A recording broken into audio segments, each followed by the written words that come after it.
maging yung mga young guns ng Congress, mga kababayan, hindi nagustuhan yung self-appointment ni Inday bilang designated survivor, na ang ibig sabihin, pag may nangyaring masama sa ating Pangulong Bongbong Marcos, take over agad siya.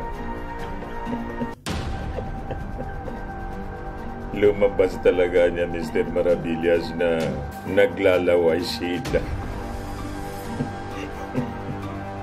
Laway na mga kababayan si Inday. Kahit sa sinasabing pa-joke-joke niya, nasabi ng mga congressmen. Nagpapagal mga malita at magtabagay sa mga Israeli opinion para at pagalantad sa katutuhan. What you see is what you get. Unisan. In bad taste niya. Yun ang unang sinabi po ni Congressman Chua ng Manila.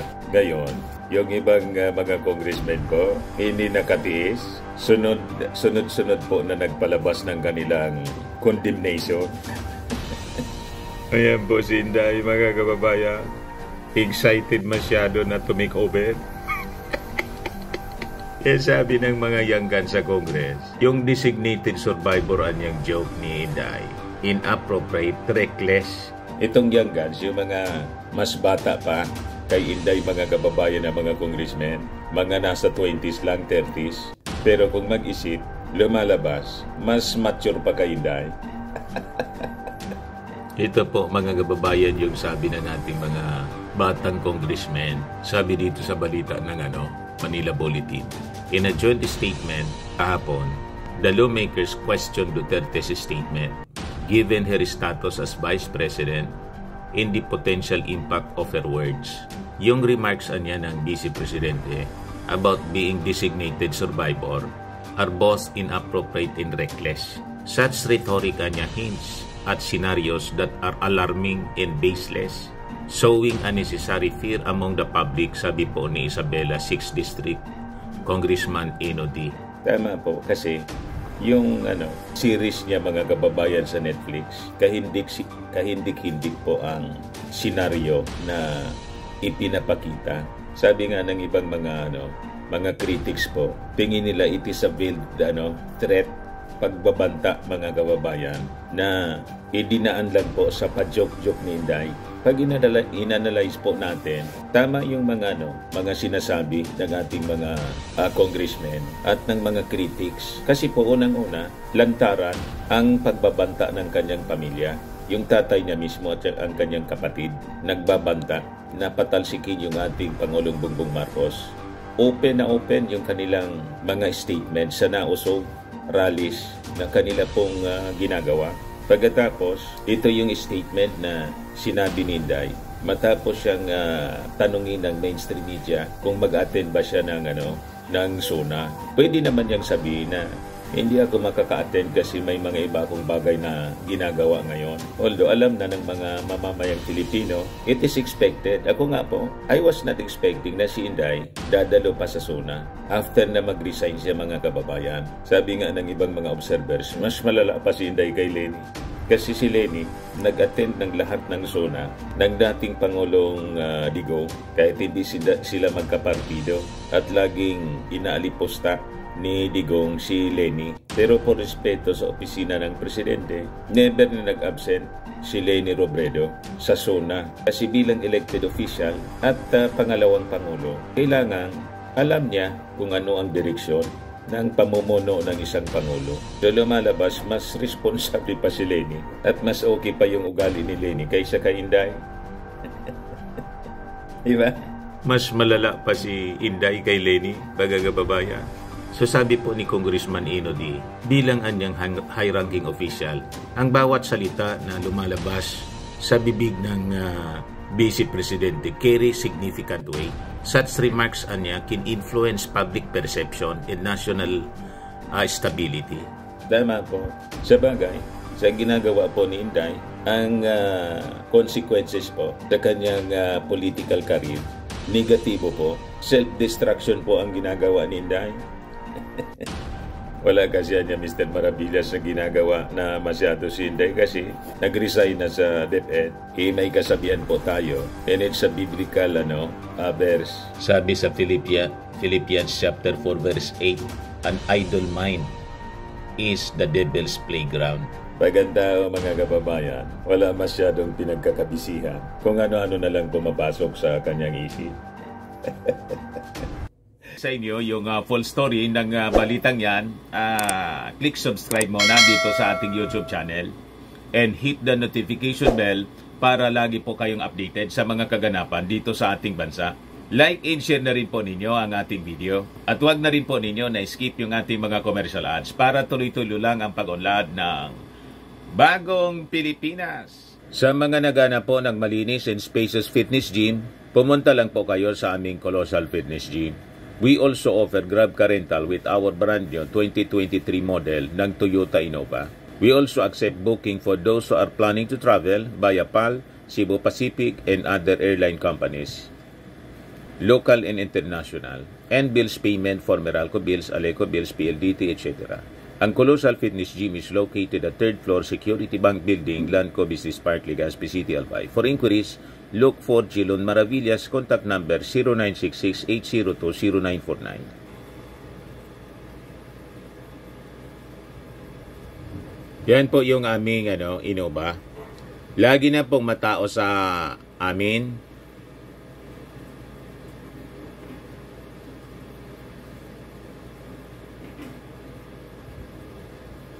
Yan po mga bagong clients namin.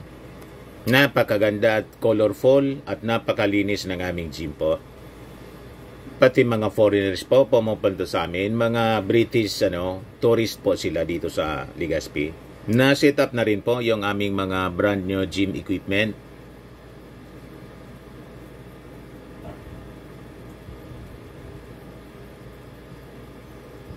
May treadmill na rin po kami. Ito naman po yung bago naming product na binibenta online. Eye Glow Serum, whitening po siya. Tingnan ninyo yung epekto sa aking anak na architect before and now. Yung mga inquiries po ninyo, dumiretso na lang kayo sa kanyang Facebook account, Riz Maravillas. Ito naman po, Firmax Firming and Lifting Cream, pinapahid po sa mga pulses in affected area. Mainam po sa paninigas ng mga kaso-kasuan. Ito naman po, Automax Radiant Serum. Sa mukha naman yung application, anti-aging po siya. You will look 10 years younger than your age. Sa mga cancer patients naman po, baka lang gusto ninyo itong itry. Naing siya red mixed fruit drink. Hindi mo po siya gamot, food supplement siya. Kaya lang, gawa siya mga kababayan sa goji berry. Yung goji berry may anti-cancer properties. O ngayon, yung mga inquiries ninyo, dumiretso na lang kayo sa aming messenger sa Facebook para masagot namin agad. Ayos pa? Ayos na ayos niya Mr. Maravilla. Yung kanyang utak nagiging playground ng Diablo. O diba? Kaya ang pumapasok sa isipan ni Inday mga kababayan, masasama. Pag-iisip ng masasama sa kapwa. Kaya lumabas sa kanyang bibig. Kahit yung tingin ng iba, it's a joke. Pero in bad taste mga kababayan, sabi ng mga young guns, congressmen, inappropriate and reckless niya. Hindi dapat binibigkas ng isang high-ranking official ng ating gobyerno. Paano nga po? Yun ang kinalakihan ni Inday. Pamilya ng palamura, mga masasama ang pag-ugali. Tapos, gustong magpresidente. Tinutulak ng mga supporters niya na tumakbo. Run, Sara, run. Payag kayo. At yung masama mga kababayan, 2 years pa lang yung ating Pangulo. Gusto nang i-take over yung Palasyo Malacanang. Pero yung ating Pangulo po, hindi man magpalabas ng anumang statement. Busy lang yung ating Pangulo mga kababayan sa kanyang trabaho. Ayan po yung ating Presidente. 23 hours ago, pinamunuan ni Pangulong Ferdinand Marcos Jr. ang distribution ng presidential assistance para sa mga magsasaka, mangingisda at pamilyang apektado ng El Nino sa Aurora sa isang seremonya sa Baler, Aurora. Kahapon po ito. Diba? Yan ang ating Pangulong Bongbong. Ito pa, presidential assistance to farmers, fisherfolk, and families in Region 3. city of San Fernando, Pampanga. Ang daming tao po. Ayan po si Congressman Dong Aquino. Isa sa nag-condemn sa inappropriate statement po. Nasobrahan niya sa Netflix si Inday.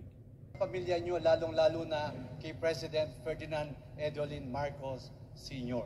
Number 2, ang sinasabi ng mga gobernador sa Mindanao, ang sinasabi po, ito lang ang Pangulo. Dahil nalapit niya ang mga national tulong, yung mga ayuda sa ating mga kababayan. Walang kalamidad, pero nandyan po ang ating Pangulo. Walang sawang tumutulong sa araw-araw sa pag-iikot niya. And I'm one of the witness of that. Number 3, Mr. President, nagpapasalamat po kami na this is not a political campaign. Ang sabi nga po ng aking speaker, na Speaker Martin Romualdez Marcos, this is not a campaign, but this is a campaign para sa ating mga magsasaka kung paano maiangat ang kanilang kabuhayan, kampanya para sa kahirapan ng bawat Pilipino. Mabuhay ang bagong Pilipinas. Maraming salamat po. Kita ninyo, tuwang-tuwa yung ating mga congressmen kasi nag-iikot sa buong Pilipinas. Ang ating Pangulong Bongbong Marcos, kahit sinisiraan ng pamilya Duterte, wala kang marinig. Sige lang po ang trabaho. Habang si Inday po kung ano-anong pinagsasabi. Yes, sabi po ni One Rider Party List Representative Rods Gutierrez, Duterte's attempt at humor niya is uncalled for because it could undermine the seriousness of the upcoming SONA. While obviously intended as a joke, it is quite inappropriate niya. The SONA is a serious event where we address the nation's most pressing issues, in such comments taken out of context undermine its significance and fuel speculation. Sabi naman po ni Danao del Sur, 1st District Congressman Sia Alonto Adjong, jokes about national security niya and presidential succession are simply no laughing matter. The Vice President should be setting an example of leadership and responsibility, not creating unnecessary panic. Kita ninyo, this disqualifies an Inday Sara, mga kababayan, sa pagiging presidential candidate in 2028 sa pag-display niya ng kanyang pag-uugali, mga kababayan. Unpresidential masyado. Hindi pwede po na mag-occupy ng top position. Napaka-immature, napaka-insensitive. Sabi nga ng ibang mga observer, parang niyang kailangan ni Inday na sa ilalim sa psychiatric examination. Parang may problema sa pag-iisip si Inday. Maybe hindi na palaki ng tama ng kanyang tatay, ng kanyang nanay, mga kababayan. Kasi galing siya sa broken family. Hindi na palaki ng tama ni Digong. Yun lang na statement niya na pinopoint niya itong parang piklat niya dito na may nag-attempt daw sa kanyang magurkor. Pagkatapos nang tanungin kung sino, silang lahat niya. Para nang may sayad. Tapos ngayon, parang konektado yung kanyang statement doon. Kaya sabi ng iba, mulaan niya sa statement na gorgor. Ngayon, gorgor designated survivor. You see, sabi ko nga, kung ito ay scripted ng kanyang political handler, I think yung kanyang political handler, mga kababayan, ang intention hindi para gumanda yung kanyang imahe, kundi para mag-self-destruction na. Mali yata yung nakuha ni Inday na political handler. Pang self-destruction po. Sabi ni Sina Shrek, when we don't put the brakes on our self-absorption, we have nothing stopping us from total self-destruction. We become the fruits of our actions. Yun ang ginagawa ni Inday. Bunga siya ng ganyang sariling mga aksyon. Nagsi-self-destruct siya. Ituloy mo lang. Sigurado, ang direksyon ni Inday, mga kababayan, parehas ng sasapitin ni parehas ng sinapit ni Leni Robredo. Di ba? Sabi ni Davao Oriental 2nd District Representative Chino Miguel Armario, yung ating mga leaders anya, tulad ni Vice President Inday, should choose their words carefully. As the Vice President, it is assumed that every statement she makes carries significant weight and results from careful consideration. When she makes such remarks, it prompts us to ask, what message is she trying to convey? Is she attempting to influence public opinion, divert attention from critical issues, or create controversy? Sabi naman po ni La Union 1st District Representative Paulo Ortega, the 5th, likewise underscored remarks that are framed in such a dramatic and fear-inducing manner become a disservice to public service and solidarity. It is imperative niya that our leaders demonstrate resolve and composure, especially during national events. Sabi naman po ni Ako Bicol Party List Representative Jill Bungalon, he urged government officials to focus on collective progress instead of so-called theatrics. Our focus should be on the collective efforts to move the country forward, not on distracting theatrics. The Filipino people anya deserve better from their leaders, sabi po ni Bungalon. Sayang ng pasweldo kay Inday po. Tama? Sabi naman po ni Congressman Dong Gonzales, yung kaninang narinig ninyong nag-speech doon sa Pampanga. Tigilan anya dapat ni Inday ang sobrang panonood ng Netflix. There's no such thing anya as designated survivor dito sa ating bansa. Is she spending too much time watching Netflix? Sabi po ni Dong Gonzales. She better read our Constitution. It's clear as sunlight, sabi po niya. She should be more circumspect and responsible in her utterances owing to her title in high office that she represents. Hindi mo bagay? Dapat balik na lang si Inday po sa Davao. Doon, accepted siya mga kababayan ng mga Davaoeños kasi nasanay na sa ugali nila. Pero yung buong Pilipinas po, hindi maaari. Nagkakalat lang po si Inday sa buong Pilipinas at nakakahiya sa buong mundo. We have this kind of Vice President, immature po, childish. Kaya ang na-trigger masyado si Trillanes po. Sabi ni Trillanes, it's time to impeach this crazy woman. Tinawag na baliw. Ay, ito si Inday. Mga kababayan, sabi ng post ng Voice of Millennials, page ito ng mga dilawan. Si Inday basang-basa sa ulan. Pumunta sa City of Naga sa Cebu sa National Festival Talents. Sabi dito sa post, pwede naman siya sumilong o gumamit ng payong pero gusto niya lang magpabasa sa ulan. Kasi gusto niya more drama. Kadrama ni Inday Fiona. Uy! Mana kay Lenny po. Pero mas malala kay Lenny. Si Lenny noon mga kababayan. Naglalakad ng nakapaa sa pilapil. Sa rice field. Sa pilapil po. Siya lang yung nakapaa. Yung mga kasama niya, lahat naka-shoes.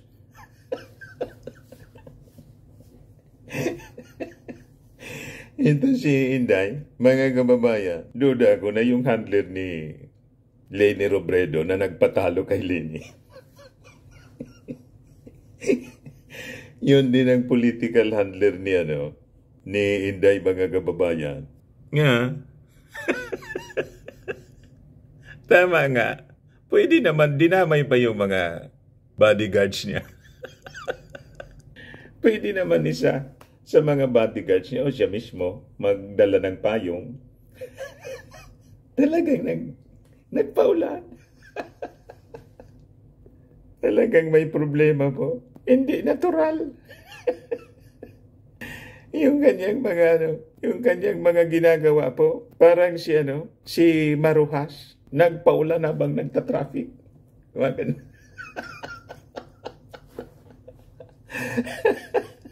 Sablay. Mga propagandang sablay, mga kababayan. Hindi po talaga. Walang papantay sa ating Pangulong Bongbong Marcos. Tingnan ninyo yung ating Pangulong Bongbong Marcos. Oh. Natural na natural yung kanyang ginagawa. Sige lang ang tulong po.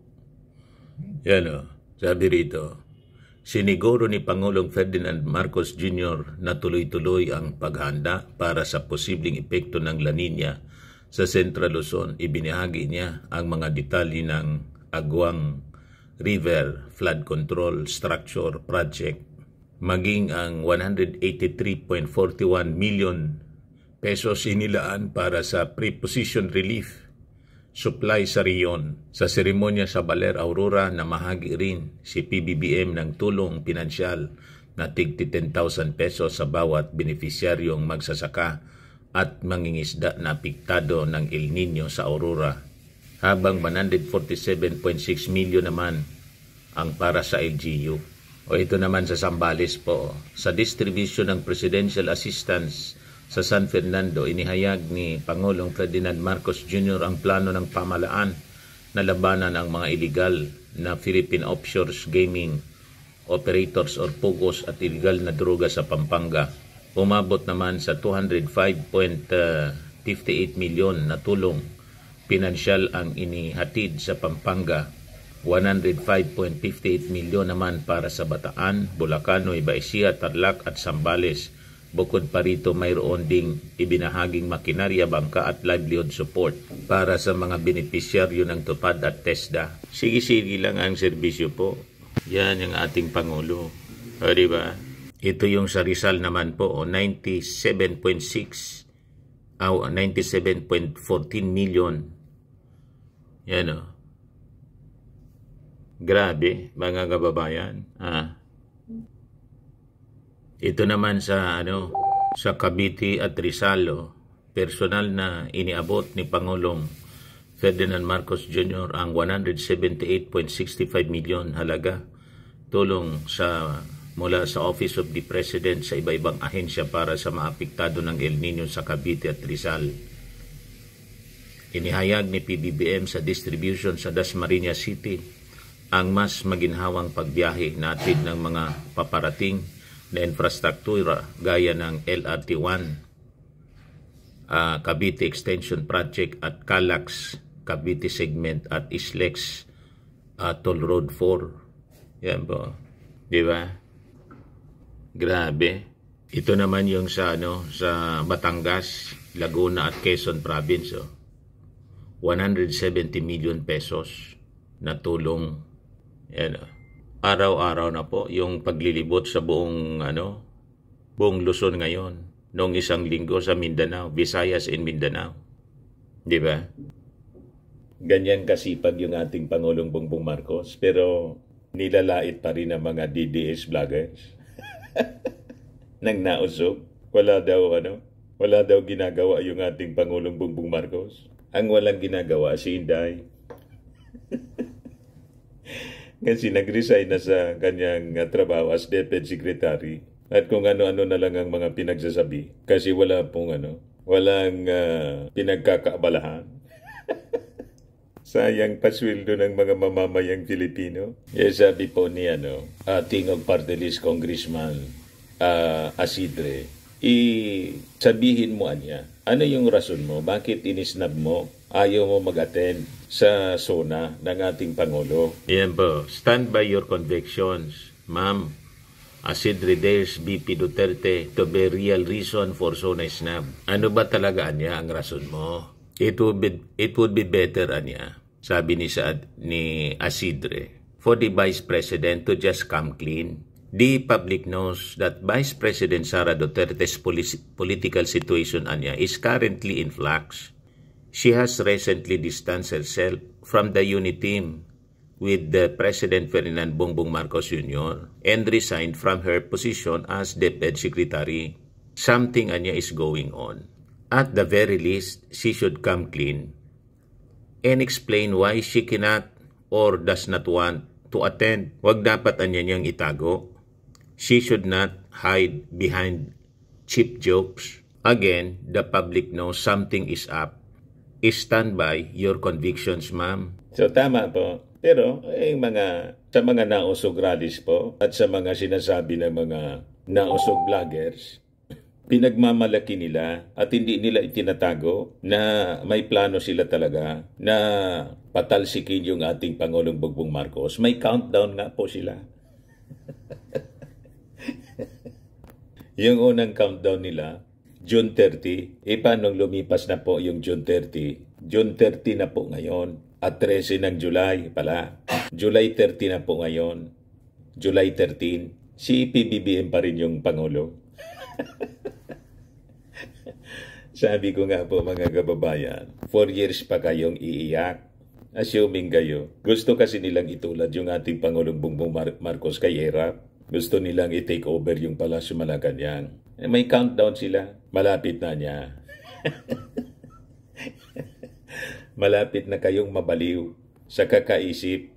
Masama kasi yung mga pagnanasa ninyo. Kaya hindi kayo pahintulutan ng ating Panginoon na magtagumpay sa inyong mga masamang pagnanasa. Tama pa? Ayan man lang, mga kababayan. Ako po si Dante Maravillas. Bye-bye. God bless.